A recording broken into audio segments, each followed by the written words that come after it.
Бүхэл төрөйдөг өвчнүүдийг эдгэж тэднээс сэргийлэх чадaltaй маш олон химийн найрлага бүхий эм бэлтгэлийг орлох боломжтой.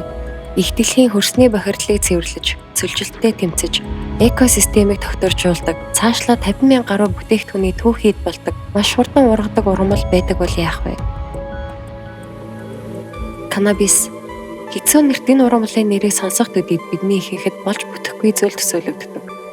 Тэгвэл канабис зөвхөн мансууруулдаг гэж хэлэх нь модоор зөвхөн гал түлдэг гэж хэлж байгаагаас ялгаагүй юм.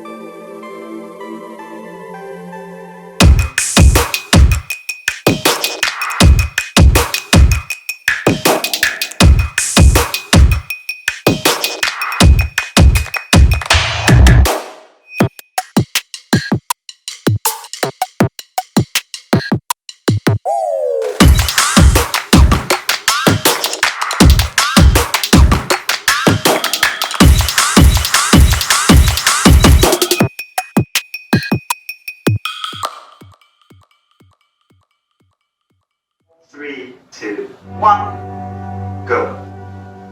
Hello guys, I'm greeting you guys from Mongolia. I am CEO and founder of HEMP Mongolia, and we are working on this project around 5 years. Our major goal is to build big facilities, processing facilities in Mongolia, and I would like to present a little short presentations about my work and about our journey. Cannabis, hemp, CBD, ganja, харт тамхи эдгээр үгсийг та өмнө сонсч л байсан баг. Гэхдээ нарийн ялгааг нь та илж мэдгүй. Мэдээж cannabis нь дотроо олон төрөлтэй. Гэхдээ бидний ярих гол сэдэв бол hemp юм. Тэгвэл hemp ургамал яг ямар ургамал болох талаар баримтат гэрэл зурагчин Герман улсын иргэн Марн Крингстэй уулзч ярилцсан юм. Тэрээр энэ чиглэлээр судалгааны ажил хийж дэлхийн 25 улсыг зорион ном гаргахаар ажиллаж байгаа юм. About this year and I still can't believe it. I've been working on this project for 3 years, and after 3 years almost to the point, this is the day today where I'm first time seeing wild hemp in the country where most likely it originates from, as hemp is believed to have its origins in Altai. Yeah. This is one of the reasons why I came to Mongolia. Yeah. Because you can't trace a plant if you don't start at the root. 2008 онд археологчид Төв Азийн Шинжааны говьд ойролцоогоор 2700 настай булшноос 900 г жинтэй канабисыг олсон байна. Судлаачид олон тооны туршилт хийсний эцэст канабис нь огт найрлагаа алдаж муудаагүй баталсан. Канабис нь модон савн дотор 45 орчим наснда өөд болсон хүний булшин дотор олдсон бөгөөд тэр хүн бөө байсан гэж судлаачид үзжээ. Харин эрдэмтэд эртний Монголын газар нутагт амьдарч байсан хүмүүс канабисийн төрлийн ургамлыг хэрэглэдэг байсныг ийхүү нотолсон байна. Maybe from audience, maybe some people will not understand what is exactly hemp. Can you explain what is hemp? I will try to explain it in a very short version, and one of the reasons I dedicated my time to study hemp and to photograph hemp is because I didn't understand hemp in the beginning either. So I think most of us probably, when they first hear hemp, they think drug, they think marijuana, they think smoking a joint, they think being high. But this is a teeny tiny part of what hemp as a plant can do. So the first thing we need to understand is that cannabis sativa is the plant family name. And then there's all these different strains of cannabis that do different things. Хэмп буюу улс ус нь одоогийн Монгол болон Өмнөд Сибирийн газар нутгаас гаралтай. Канабис сатива төрлийн ихэвчлэн үйлдвэрлэлийн зориултаар ашигладаг хамгийн өндөр ургадаг ургамлуудын нэг юм. 12,000 жилийн өмнөөс хүн төрөлхтөн хэмпээр цаас, хувцас, олс гэх мэт ахуй хэрэглээнд болон эм бэлтгэлд ашигласаар ирсэн түүхтэй. Канабис нь энэ төрлийн ургамлын ерөнхий нэршил бөгөөд бүс нутгийн уур амьсгалын ялгаатай байдлаас үүдэн 3 өөр аймаг байгааг Карл Линнеэс гэх шинжлэх ухаанч олж нээсэн ба Sativa indica ruderalis хэмээн нэрлэжээ. Канабис нь дотроо 100 гаруй нэр төрлийн нэгдлүүд агуулдгаас тетрагидроканнабинол буюу THC, cannabidiol буюу CBD гэх хоёр нэгдлийг хамгийн ихээр агуулдаг. THC-ийн сэтгцэд нөлөөлж мансуурч буй мэдрэмжийг төрүүлдэг бол CBD-ийн сэтгэл түгшил айдсыг бууруулдаг. Эдгээр нь каннабисийн төрөл аймагаас хамааран хоорондоо харилцан адилгүй байдаг. Тэгвэл орчин үед мансуурах хэлбэрээр хүмүүс ихээр ашиглах болсноор энэ төрлийн каннабисыг зохиомлоор өндөр THC агуулмжтай тарьж хэрэглэх болсон нь одоогийн марихуан юм. Харин хэмпт сэтгцэд нөлөөлөх THC бодис нь 1% бага буюу бараг байхгүйтэй адил бөгөөд CBD буюу эрүүл мэндийн чиглэлд хэрэглэгддэг чухал бодисын агуулмж өндөр байдгаараа марихуанаас ялгаатай. There is worldwide there's like a rough estimate of like 1% THC that is allowed to be in the industrial hemp, but this is so teeny tiny little that in order to get high from it you would have to literally smoke like a whole wheelbarrow in 5 minutes, which is impossible. So this is the first thing that people really need to understand, that when we're talking industrial hemp we're talking about a clearly non-psychoactive plant. We're really talking about clothing, we're talking about building material, we're talking about bedding for animals that they can stand, they can feed off it. We have edible oils, we have edible seeds that are extremely nutritious. It's even used in cancer treatment. I mean, I could ramble on. That's a long list of ailments that have been brought through hemp.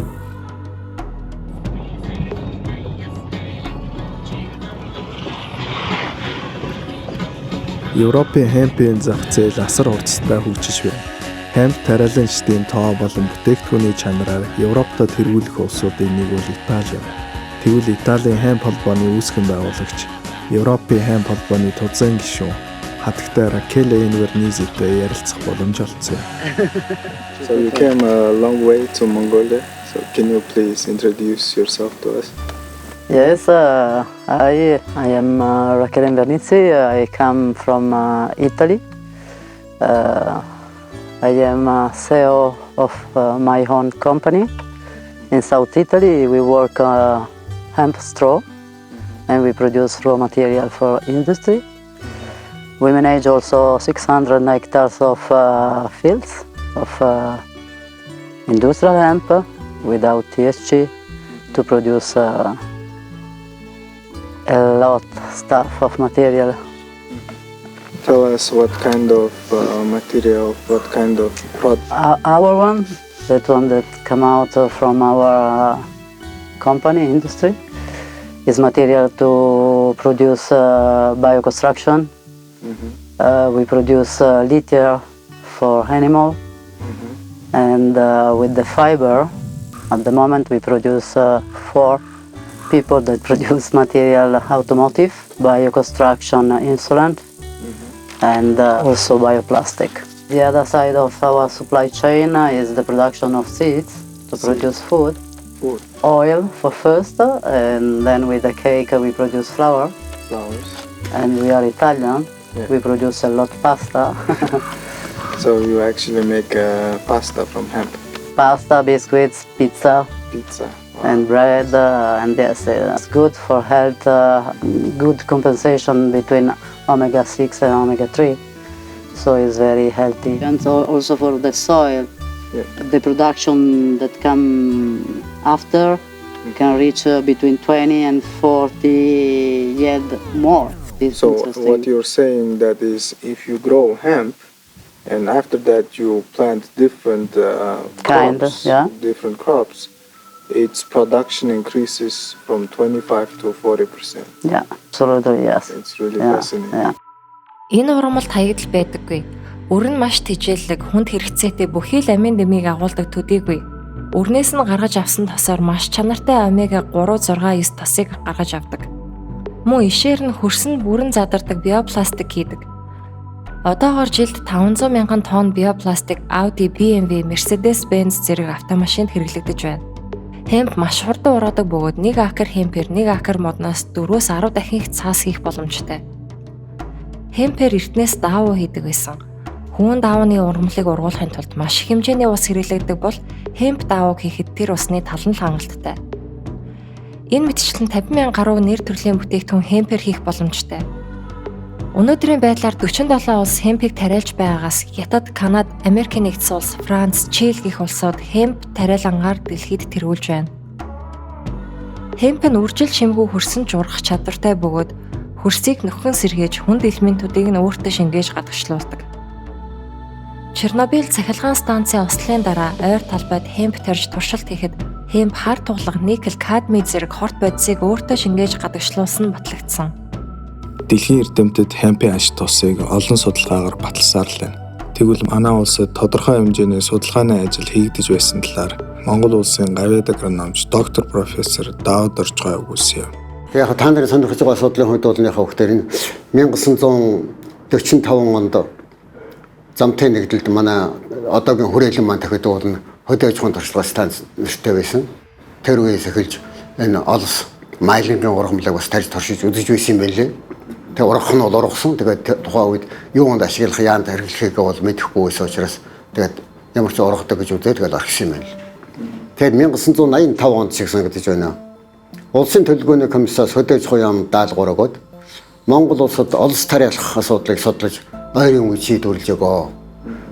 Олс тариулаад нэгдүгürt яг өгдөр нь олс хевсний ар эдэг материалыг одоо бид гадаадын орнууд, харин дундаа одоо хөрөнгөтэй орнуудаас өндөрүүнээр одоо хөдөлж авдаг. Тийм учраас хевснийхээ арыг бид өөрсдөө хийдэг болох хэрэгтэй байна. Хоёр дахь нь яг татлагаа олс одоо бус юмд ашиглаж болно. Тийм учраас одоо утасны олс тарих асуудлыг судалж шийдвэрлэх гэсэн өөр хөдөө аж ахуйн яамд өгсөн. Хөдөө аж ахуйн яамны шинжилгээ ухааны техникийн зөвлөл гэж юм байсан. Тэр зөвлөлийн дарга нь одоо төмөрж явгаад хөдөө аж ахуйн ухааны доктор, профессор, академич мундаг хүн байсан. Тэр дарга бид намайг дуудаж ирээд би тэгэхэд дархны хүрээлэнгийн эрдэмтдийн гэсэн орлох захирал байсан. Олсны ургамлын судалгааг хийе. Нэгдүгээр тарих арга технологиг нь, хоёрдугаар утасны гарцны ямар шүү байгааг судлаад тодорхойлоод аваад ирсэн. Тэгээд биднээс Орос руу үрийг нь захиалж аваад Оросоос үрийг нь аваад тэгээд нэг 7 сартын үрийг дахинд харайгалын эрэг дээр харавсан тохоо гэдэг газарт биднээс нэг 500 орчим метр квадрат талбайд тарьсан. Маш сайн ургасан. 2 метр гаруй өндөр ургасан. Биднээс зориуд нэг утасных гэж зориулж авсан.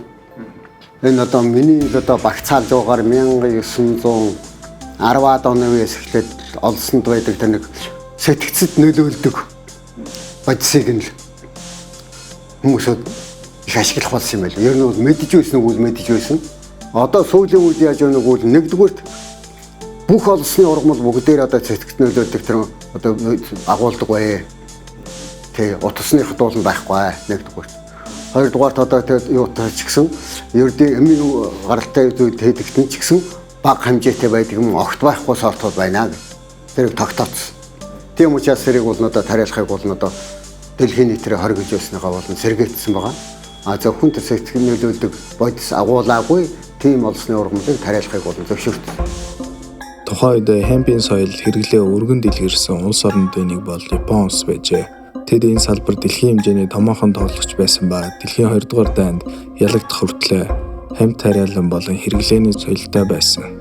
Тэдний эрдээр үеэс уламжлагдаж ирсэн хэмпийн соёлын талаар тариалан жишийг болон Hemp Today сэтгүүлийн эрхлэгч Ноён Ясукетэй уулзч ярилцлаа. So the sumo that we have traditional sports, sumo is assumed to be the part of the Japanese indigenous religion, which is called Shinto. Yeah, so sumo wrestler, especially the champion of the sumo wrestling, is called Yokozuna.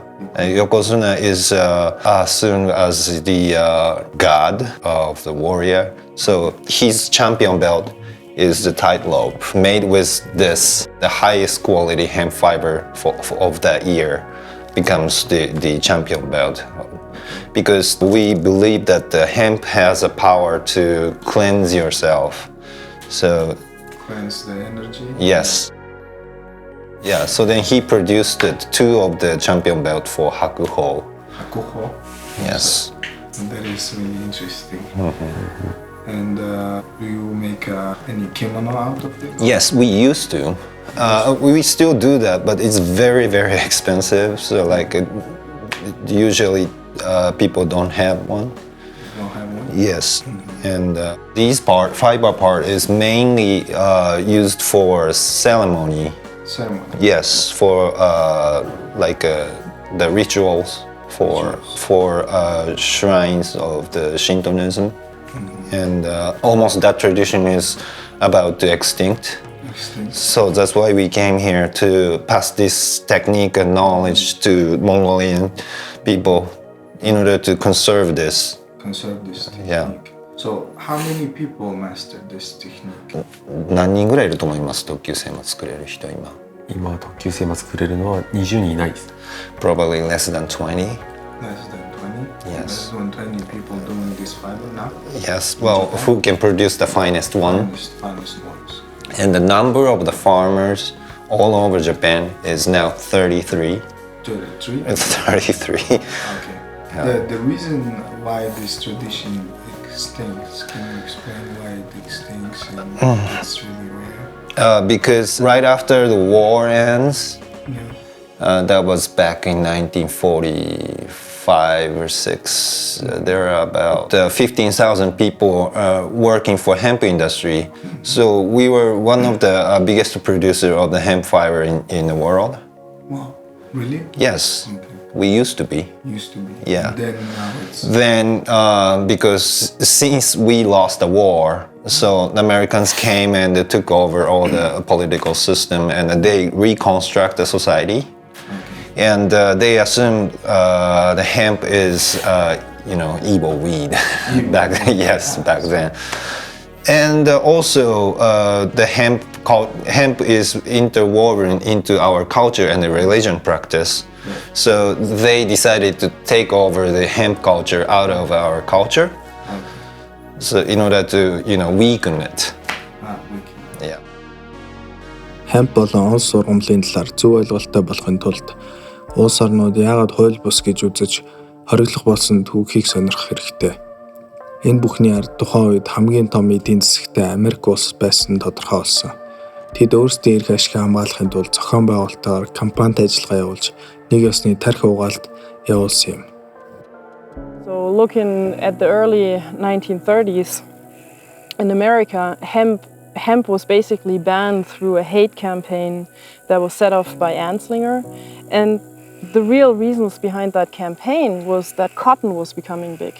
The paper industry came up. Petrochemical industry was coming up. So all these industries were heavily interfering with hemp because hemp can do it all. Hemp paper, hemp textile for clothing, for shipping industry, for sails, for rigging ropes and everything. For plastic, Henry Ford's first car was built 100% from hemp. So he had built a whole hemp car that even ran off hemp oil.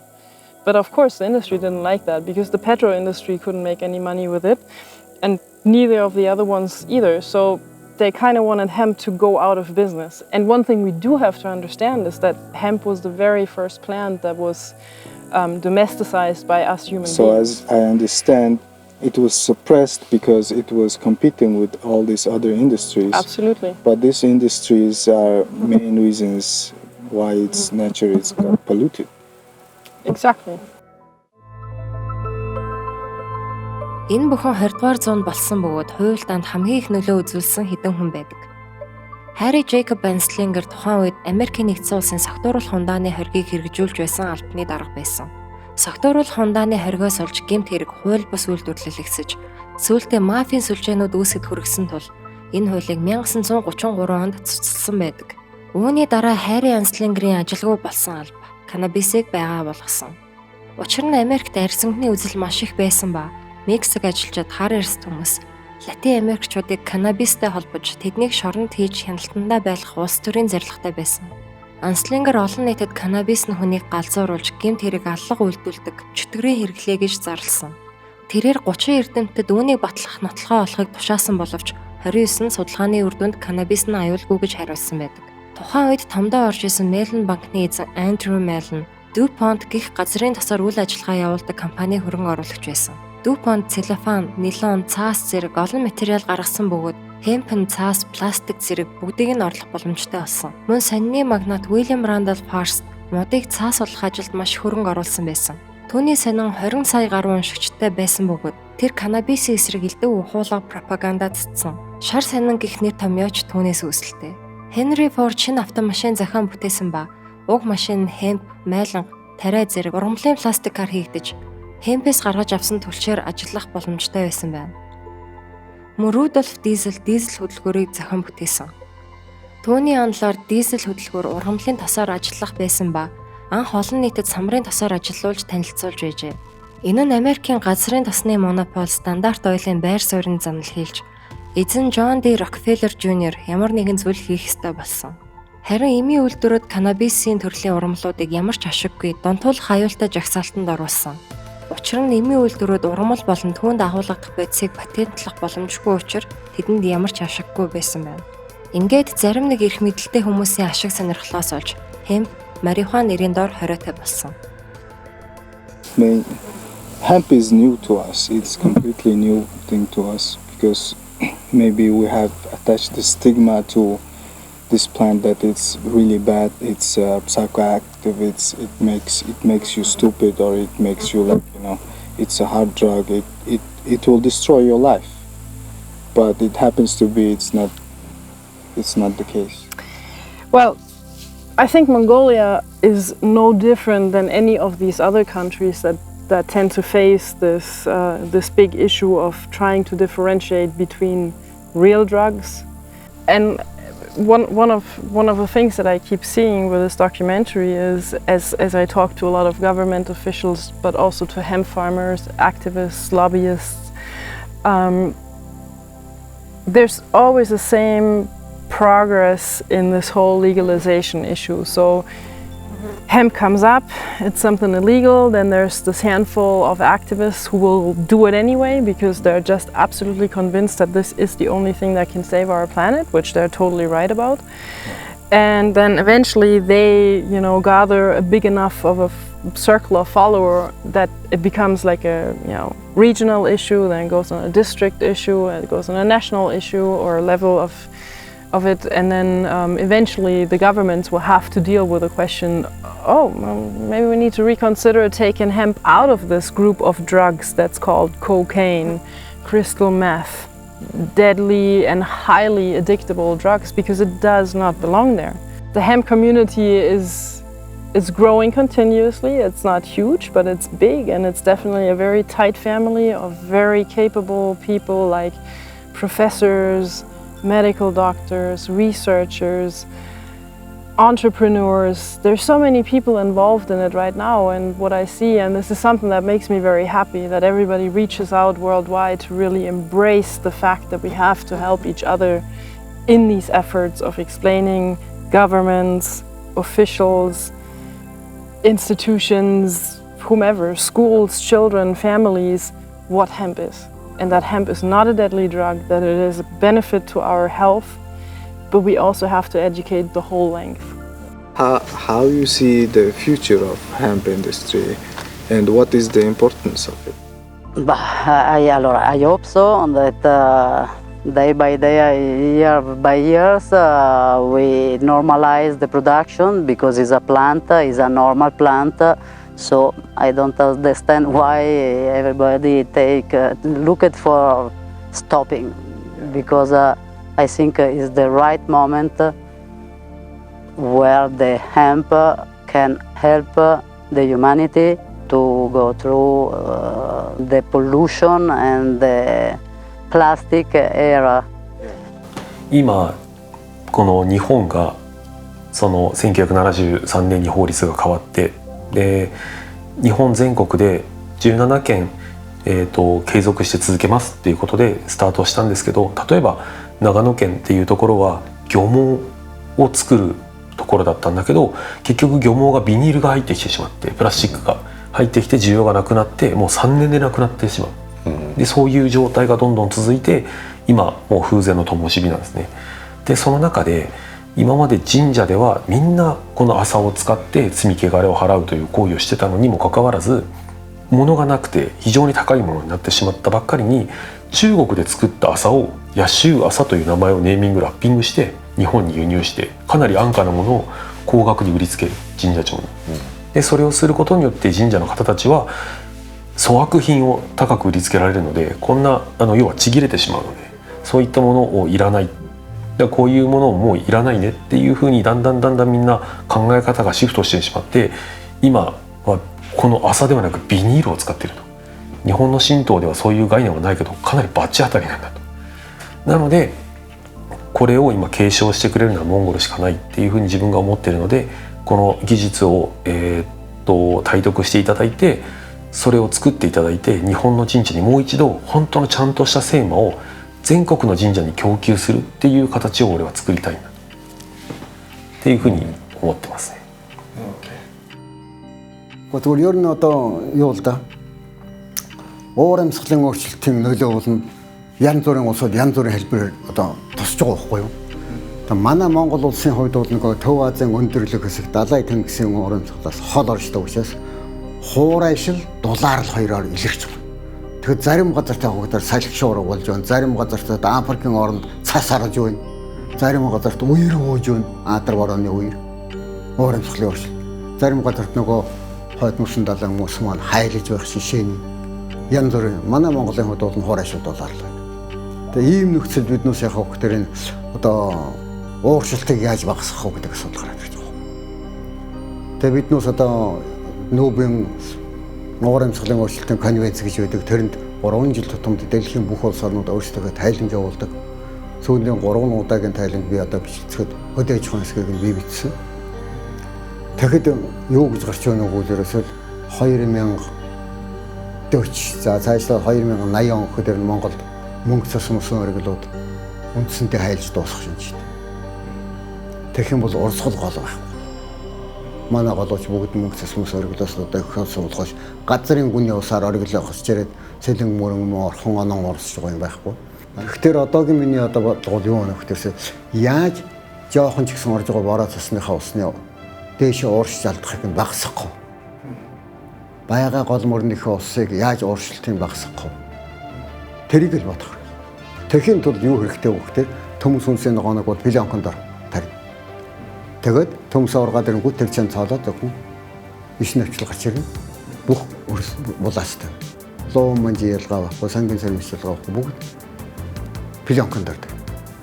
Жимс модлог ургамлуудыг бол дослын усгаан чиржүүлнэ. Одоо газар шууд гаравслаад л одоо тэгээ эсвэл манайхан ярьдаг шиг нэг хайрцгаар уснага дөрвөн хайрцагтаад тэгэл усаар дүүргээд тэгж усалдаг тэр арга бол одоо болохгүй нэ. Тийм учраас биднээс яг хөгтөр үр тэрэ тэжээлийн хэдэн 100 мянган гар тариалж байгаа мөнгө блок орчих арга байхгүй шүү дээ. Тэгэхээр сүрлэн хүчлэх гэдэг юм болж ирсэн. Тариага хачаад сүрлээ цацчихдаг. Хичээ цацчихдаг. Мал оруулахгүй. Тэгээд 4-5 жил дараалан галгаа цацчих те. Дээгүүрээ сүрлэн бүтээлхтэй болчих. Дээгүүрний бүтээлхтэй учраас ууршилт багасна. Халт нь багасна. Тэрэнд ямар ургамал хэрэгцээтэй вэ гэж байгаа байхгүй. За улаан буудаагач мэдээж хэрэг өөрийг нь цацалгүй яах вэ? Өөр одоо ахиухан суул гардаг юм юу вэ нөө? Гэт ингээд бодоод үзэхэд чинь бол одоо олсныхоо ургамлыг ширгэж болно шүү. Тэ? Тасаг нь авчаад үлдсэн ишийг нь аваачаад юу цацчих болно шүү. Талбайдаа цацчих. Одоо ингээд оёо мод ингээд хавардаад ирэхдээ барилгын материал гэдэг нь асуудал гараад ирж байна. Тийм ээ? Байгалийн одоо мод монох гулхтай биднээс олсоо тариад олсороо биднээс өгтөр банзлын хийгээд ийм шахмал хийгээд одоо ингэ хийж байна. Тийм учраас бол биднээс одоо ашигла болох юм гэдэг нь бүрэн ашиглах хэрэг. Хаяж ирдэг бол. Хүн төрөлхтний ахуйн, хүнсний, ангаах ухааны болон бусад хэрэглээнд хэмпийг илүү өргөн хүрээтэй нэвтрүүлэх ирээдүйн чиг хандлага нэгэнд бий болсон. Энэ ургамлын үр өгөөжийг бүрэн судлан ашиглаж чадаж байгаа улс орнууд ногоон хүчлийг утгаар нь хэрэгжүүлж олон салбарт шин давлгаа үүсгэж чадсан бэлэн жишээ маш олон боллоо. Хэрхэн тариалж, яаж ангилж, юунд ашиглах тухай бид тэднээс суралцаж, тэдний хуулийн зохицуултыг бас судлах ёстой. Одоогоор Монгол улсад хэмпийг үйлдвэрлэлийн болон эрүүл мэндийн айлч зорилгоор ашигладаг бөгөөд хор хүнэлтэ ургамал гэж харддаг нийтлэг ойлголт байсаар байна. Тэгвэл монголчуудын хувьд хэмп тариалах нь Монгол улсын бодлоготой хэрхэн уялдаж нийцэх вэ? Судалж үзэхэд ногоон хөгжлийн бодлого, инновацийн бодлого, цөлжилтөд дэмжих алхмууд, үйлдвэрлэл дэмжих бодлого, орон нутгийн хөгжлийн бодлого, ерөнхийлөгчийн мод тарих санаачлагтайж бас нийцэж байна. Бидэнд ухаж биш ургуулж, устгаж биш бүтээх боломж үргэлж байсаар ирсэн. Энэ тал дээр бодиттой алхам хийх цаг нь болсон гэж бид үзэж байна. Харин үзэгч та модоор зөвхөн гал төлдөг гэсэн ойлголттой хэвээр байх уу?